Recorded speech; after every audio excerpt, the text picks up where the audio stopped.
Le dimanche de Pâques 2026, pendant que des millions de catholiques prient dans le monde entier, Donald Trump poste sur Truth Social une image générée par intelligence artificielle. On l'y voit habillé en Jésus-Christ, en robe blanche et rouge, guérissant un malade entouré d'un aigle américain et d'avions de guerre. Le monde s'arrête et le clash commence. Mais avant de continuer, si cette vidéo t'intéresse, pense à t'abonner à la chaîne et à mettre un j'aime. Ça nous aide vraiment à traiter ce genre de sujets qui font l'actualité. Maintenant, revenons à ce face-à-face historique entre la Maison-Blanche et le Vatican. Pour comprendre comment on en est arrivé là, il faut remonter un peu en arrière. Le pape Léon XIV, né à Chicago, est le premier pape américain de l'histoire.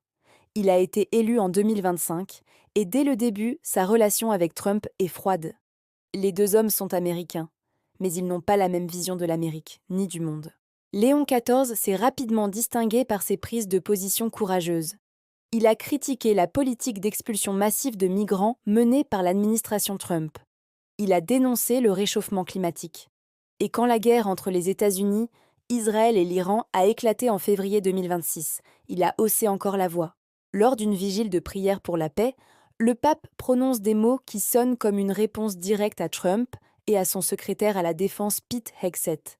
Il dit que le royaume de Dieu n'a ni épée, ni drone, ni vengeance. Il parle de délire de toute puissance en temps de guerre. Sans nommer personne, tout le monde comprend à qui il s'adresse. De son côté, Pete Hegseth avait appelé les Américains à prier pour une violence écrasante contre les ennemis des États-Unis. Et le matin de Pâques, Trump avait posté un message ordurier contre l'Iran sur Truth Social, menaçant de les envoyer en enfer. Le contraste avec le message du pape ne pouvait pas être plus brutal. Trump explose. Dans un long post sur Truth Social le dimanche soir, il attaque le pape frontalement et nommément. Il le traite de faible sur le crime et de catastrophique en politique étrangère. Il l'accuse de céder à la gauche radicale et de nuire à l'Église catholique. C'est une attaque d'une violence inédite contre un souverain pontife. Mais Trump va encore plus loin. Il affirme que Léon XIV n'aurait jamais été élu pape sans lui, que l'Église l'a choisi uniquement parce qu'il était américain, pensant que ce serait la meilleure façon de traiter avec le président Donald J. Trump. Il remet en cause la légitimité même du conclave qui a élu le pape. Pour des millions de catholiques, c'est une profanation.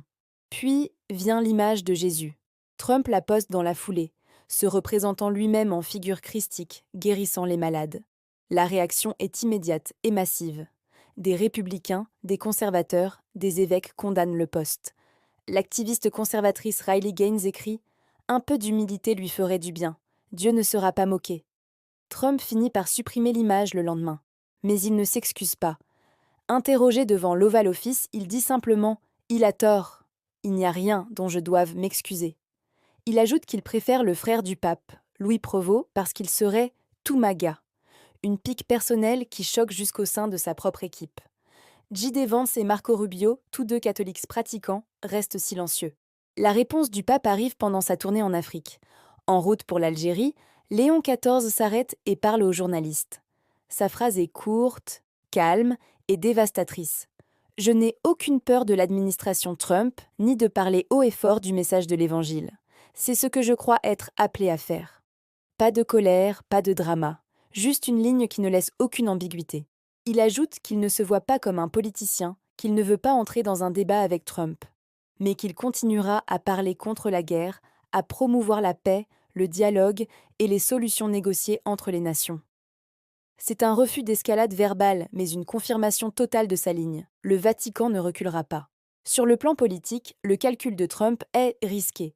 Les catholiques représentent environ un Américain sur 5.